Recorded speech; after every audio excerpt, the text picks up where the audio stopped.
कभी कभी जान नहीं पड़ता, हमारी इंद्रियां हमारे मन ऐसी जगह फंसा देते हैं कि रात दिन जलते रहो।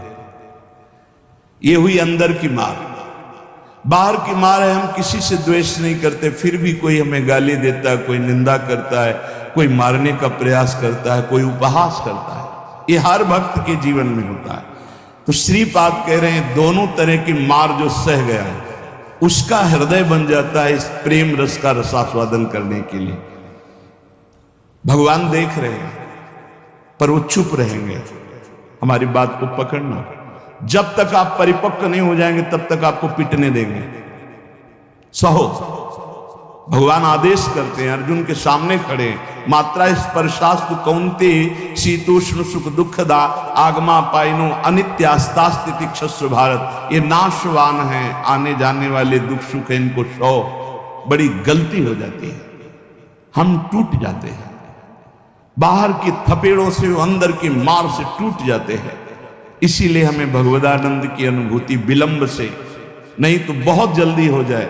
दौड़ पड़ते हैं भगवान जब साधक हर बात चुपचाप सहता रहता है, हर मार सहता रहता है, तो भगवान को फिर देखा नहीं जाता, फिर दौड़ पड़ते हैं और उसके हृदय मंदिर पर प्रकाशित हो जाते हैं, निहाल हो जाता है। श्रीपाद कह रहे हैं हासम भर्त्सन ताड़नादिषु सदा कुर्वन् विषादम नहीं ग्रासस्याप्यनुपस्थितौ व्यवहरल्लोकेति मुग्धार भवत्। तुम्हारा उपहास होगा, हंसी तुम्हारी उड़ाई जाएगी, बहुत उड़ाई जाती है। घर परिवार के लोग ही हंसी उड़ाने लगते हैं, मित्रजन ही हंसी उड़ाने लगते हैं, ऑफिस के लोग ही उपहास करने लगते हैं, और ज्यादा हो जाए तो ताड़न भी करते हैं, पीट भी देते हैं। ऐसा होता है, घर परिवार के लोग ही।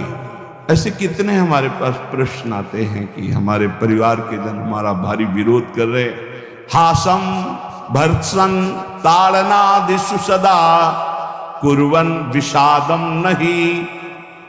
सदा तुम्हारा उपहास हो रहा है।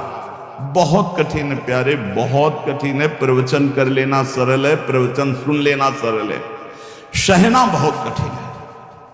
जब बाहर से निंदा हो और अपमान का समय हो और अंदर से इंद्रियां और मन साथ ना दें, फिर सोचो उस उपासक की दशा क्या होगी। उसी समय सत्संग के वचन उसे बचाते हैं।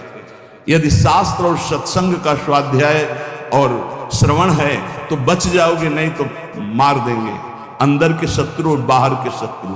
ये परमार्थ बहुत बड़ी वस्तु है, बहुत बड़ी वस्तु, अनंत जन्मों की बिगड़ी बनने वाली।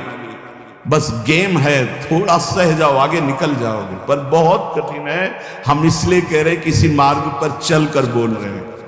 ऐसे पढ़ करके प्रवचन कर लेना अलग है, लेकिन छाती में वार सह के और फिर कदम बढ़ाना, वो आह ही निकलती है। वो प्रभु का बल ही काम करता है।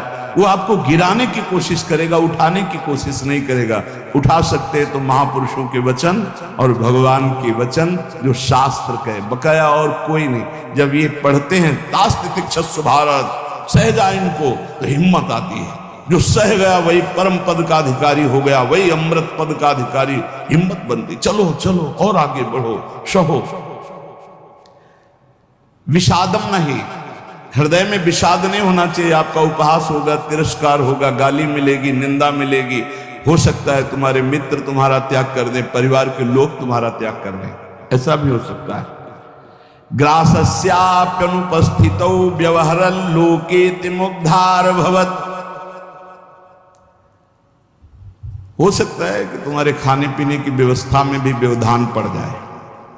देख लो, तितिक्षु ब्राह्मण को बांध लिया, प्रसाद उसका छीन लिया, उसकी पिटाई की बहुत। एकादशी स्कंद में क्या दोष था? केवल भगवान के भजन के लिए दृढ़ नियम लिया था, मौन रहूंगा, बोलूंगा नहीं, चाहे जितना सताया जाऊं, कभी भगवान के मार्ग को नहीं छोड़ूंगा। शुरू हो गया जीवन में उपद्रव उसके। कह रहे हो सकता है कि आपको ग्रास लाभ के लिए भी परेशानी आ जाए, जैसे सुदामा जी को। तुकाराम जी भी महाराज अभी आगे चरित्र, तुकाराम जी भी महाराज कह रहे हैं अन्न के बिना परिवार त्रस्त हो गया। एक कवल खाने के लिए अन्न की व्यवस्था भी नहीं रही। लेकिन कभी विषाद नहीं हुआ। पांडुरंगा विठल के प्रेम रंग में श्री चरणों में नूपुर बांध करके नाचते सामने, जय राम कृष्ण हरि, जय राम कृष्ण। चाहे जितना दुख हो, कभी नियमावली नहीं टूटी। और कह रहे हैं कि व्यवहार में प्रायः लोग तुम्हें मूढ़ ही समझे ऐसा व्यवहार करना। बहुत विद्वान हो, बहुत ज्ञानी हो, ऐसा करोगे तो फंस जाओगे। अपने को छुपा करके भजन बढ़ाओ। जब तक परिपक्व ना हो जाए तब तक कोई जान न पावे कि तुम इतने भजनानंदी हो, तुम ज्ञानी हो, तुम भगत हो। नैष्किंचन्य महाधनो निज गुणान स्थापयन करहिचित सर्वाश्चित वपुषो नमन प्रणयतः सेवस्य वृंदावने। अकिंचनों के परम धन श्री भगवान होते हैं। अपने गुणों का प्रकाश मत करो, बालवत रहो। दूसरे के द्वारा किया हुआ तिरस्कार, अपमान, निंदा, उपहास सह जाओ। हो सकता है तुम्हारी परिस्थिति ऐसी बिगड़ जाए कि भोजन आदि की भी व्यवस्था नहीं, पर चिंता मत करना, पूरा जगत तुम्हें नमस्कार करेगा, ऐसी स्थिति जागृत होगी। ये बात आखिरी परिणाम को जो देखता है वो दौड़ता चला जाता है परमार्थ में। जो वर्तमान में शरीर की व्यवस्था देखता है वो हार जाता है। श्री बड़े बड़े संत कहते हैं कि जीव ब्रह्म ही है। बहुत ध्यान से मैंने इस बात का उदाहरण दिया कि जीव क्यों कहा गया। जैसे हम देखते हैं कि एक आदमी रिक्शा चलाता है, उसको बोलो रिक्शा, वो खड़ा हो जाएगा। वो क्या रिक्शा है क्या? नहीं। ये भी नहीं कहा ए रिक्शा चालक, ऐसा भी नहीं कहा, रिक्शा, वो खड़ा हो गया। क्यों? वो तदात्म है रिक्शा में। फिर कुछ दिन बाद वो पैसा बढ़ता है, टैक्सी खरीद लेता है। अब उसको बोलो रिक्शा, नहीं खड़ा होगा, टैक्सी, खड़ा होगा। क्यों? अब वो टैक्सी में तदात्म है। वो टैक्सी नहीं है पर टैक्सी में तदात्म। ऐसे ही शरीर पांच भौतिक है। स्त्री पुरुष इस शरीर का संबोधन है। उत्तम अधम इस शरीर को लेकर के है। वो सच्चिदानंद तत्व एक निर्विकार अनंत घड़ों में एक ही प्रकाशित हो रहा है।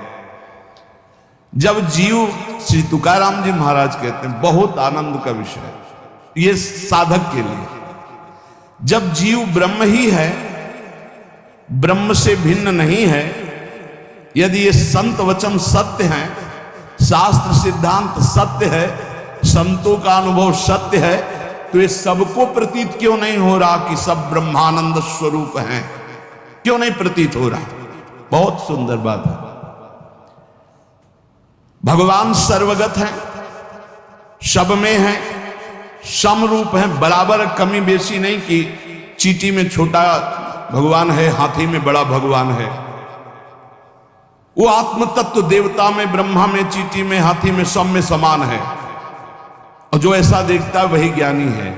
विद्या विनय संपन्ने ब्राह्मणे गवि हस्तनी स्वनी चौपाके च पंडिता समदर्शिना। जो विद्या विनय संपन्न ब्राह्मण में, गाय में, हाथी में, कुत्ते में, चांडाल में एक ही परमात्मा तत्व को देखता है, वही परम ज्ञानी महात्मा पंडित कहा जाता है। पंडिता समदर्शिना। वो परमात्मा सम है, सर्वकाशित हो जाओगे। जैसे उज्जवल सोने का मल नष्ट होता है तो दमकने लगता है, ऐसे ही ब्रह्म स्वरूप आपका प्रकाशित हो जाएगा जिस समय आप भोगों का संकल्प त्याग देंगे। कामना, कल्पना, यही मोक्ष में बाधा पहुंचा रहे हैं। कामना, कल्पना, वासना, मन तुम्हारा संकल्प। असद्दधाना पुरुषा धर्म सस्यास्य परंतप अप्राप्य माम निवर्तन्ते मृत्यु संसार वर्तमनि। यदि मेरी बात पर श्रद्धा कर ले तो इसी क्षण मुक्त हो सकता है। वर्ष, 2 वर्ष, महीना, 2 महीना नहीं, कोई संकल्प नहीं, कोई कामना नहीं, प्रभु के सिवा कोई चिंतन नहीं। अब मेरा लक्ष्य भगवत प्राप्ति, अपने स्वरूप में स्थित होना। जीव की अगर ऐसी श्रद्धा हो जाए मेरे वचनों पर तो अभी भगवत प्राप्ति हो जाए, क्योंकि भगवत स्वरूप है पर श्रद्धा होती नहीं ऐसी। इसलिए उसे इतना प्रपंच झेलना पड़ता है।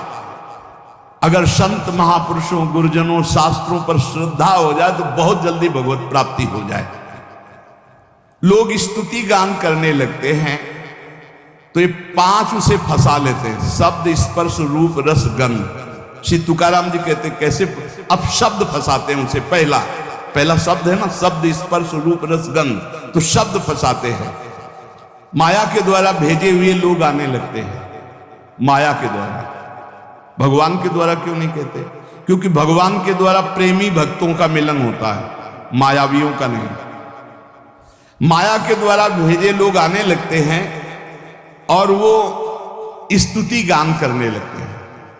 आपका तो अवतार हुआ है मेरे उद्धार के लिए, आप तो साक्षात स्वयंभू भगवान हैं, न जाने क्या क्या, न जाने क्या। प्रणाम है उनके वचन को, उनकी श्रद्धा को, लेकिन तुम क्या हो, ये बात तुम्हें ध्यान नहीं भूलना चाहिए, ये ध्यान रखना चाहिए। वो भूल जाता है और शब्द का भोग करने लगता है, बड़ाई के शब्द, सम्मान के शब्द, स्तुति के शब्द, संस्कार जो साधना के पढ़ने चाहे थे वो ये संस्कार बदलने लगे। बहुत ही आगे आप सुनिएगा, बिल्कुल छान छान करके परमार्थ को रख दिया है तुकाराम जी ने, होश उड़ा दिया अच्छे अच्छे के। श्री तुकाराम जी कहते सीधे साधे भोले भाले आसपास लोग जमा होने लगे, स्तुति करने लगे, जय हो तुम्हारा तो अवतार हमारे लिए हुआ है। लिखे तुम्हारा तो अवतार हमारे लिए हुआ है, बस आडंबर की चादर ओढ़ना प्रारंभ हो गई। अब जो एकांतिक भजन अंदर चिंतन भगवत प्राप्ति आराधना वो तो सब गोल, अब शब्द ने मार दिया, शब्द में फंस गए। अब अगर कहीं थोड़ी साधना चलती रही तो चमत्कार प्रकट हो जाते हैं, रिद्धियां सिद्धियां। ये बहुत अच्छे साधकों में होती, कोई साधारणों में नहीं होती है। चमत्कार और भीड़ इकट्ठा। वो चमत्कार से जिस पहाड़ पर चढ़ना चाहता था ब्रह्मबोध भगवत प्रेम, बदल गया रिद्धियां सिद्धियां। इसीलिए गोस्वामी तुलसीदास जी ने कहा रिद्धि सिद्धि पेरे बहुआई, बुद्धि लोभ दिखावे भाई, होए बुद्धि जो परम सयानी, तिन तन चितई ना नहित जात। हमारा अनहित हो जाएगा। अगर रिद्धियां सिद्धियां स्वीकार कर ली तो भगवत प्राप्ति नहीं होगी। विडंबना ये हुई कि जहां से उसको निकलना था वहीं फंस गया और दंभ करने लगा, दंभ शुरू हो गया। अब लोगों से अपने को श्रेष्ठ दिखाने के लिए नाटक शुरू हो गया। एकांत में चाहे 5 मिनट आंख मूंद के ना बैठते हो, लेकिन जब सामने तो फिर आंख मूंद के बैठते, ध्यान कर। वो ऐसा भागवतिक स्वरूप, ऐसा भागवतिक नाटक दिखाना, शुद्ध अंतःकरण से चला था परमार्थ ब्रह्मबोध प्राप्त करने के लिए, दंभ और पाखंड का प्रवेश हो गया। तुकाराम जी कहते हैं मैंने कितनों को गहरा करके ऊपर से नीचे गिरते छाचित्त देखा है, इस माया ने गिराया है। हम बात करते हैं हम सावधान साधकों के लिए जो भगवत प्राप्ति के लिए चल रहे हैं, बहुत चलनी लगा करके एकदम एक भी जैसे दाना दाना एकदम चमकता हुआ, कोई कूड़ा करकट नहीं, ऐसी वस्तु दे रहे हैं श्री तुकाराम जी। हम उन सावधान साधकों के लिए बात कर रहे हैं जो केवल पंडरीनाथ भगवान को प्राप्त करना चाहते, भगवान श्री हरि को प्राप्त करना चाहते हैं। हम उन संसारिकों की बात नहीं कर रहे जो पाखंड और दंभ का नाटक रच कर केवल अपनी वासनाओं की पूर्ति करते हैं। वो अनेक प्रकार से धोखा दूसरों को नहीं, अपने आप को दे रहे हैं। साधक के लिए सबसे पहला कर्तव्य है कि अपने वैराग्य में कोई भी रोग ना होने पावे। देह सुख की लालच, इंद्रिय सुख की लालच, मान प्रतिष्ठा की लालच, ये वैराग्य में रोग है। त्याग केला पूज्यते कारणे, सत्संग सोडूनि पूजा घेणे। शिष्य देखो भाई, साधना का फल है, बहुत सुंदर शब्द है, साधना का फल है भोगों से, संसार से, शरीर से, शरीर संबंधियों से मन का निसंग हो जाना, मन का निसंग हो जाना, ये होता है शुद्ध वैराग्य से। विषय भोग, लोक प्रतिष्ठा, ये दुर्भाग्य से प्राप्त होते हैं। दुर्भाग्य से, जिनका दुर्भाग्य है उनको लोक प्रतिष्ठा, लोक मान्यता, विषय भोग अच्छे लगने लगते हैं। प्राप्त तो दोनों को होता है, घोर वैरागी को भी और विषयी को भी, लेकिन वैरागी को अच्छा नहीं लगता, वो निकल जाता है, और विषयी उसी में आसक्त होकर सुख भोगने लगता है। शब्द, स्पर्श, रूप, रस, गंध, ये पांचों किस प्रकार से साधक को ठगते हैं, श्री तुकाराम जी बड़ी सावधानी से बताते हैं। ये यश गीत गाने वालों से बचना चाहिए, शब्द में फंसाते हैं। अरे बचो भाई बचो, अवतार बचो, अवतार तो अवतार है? छठी के दिन, छठवें दिन, छठी जब होती है, अगर मच्छर बैठ जाए तो उसके हटाने की सामर्थ्य नहीं होती, और जब अवतार हुआ तो 6 कोस में उसका शरीर गिरा था, 6 कोस में। पूतना का छठी के दिन, पूतना ऐसी राक्षसी थी, देवता भी थर्राते थे।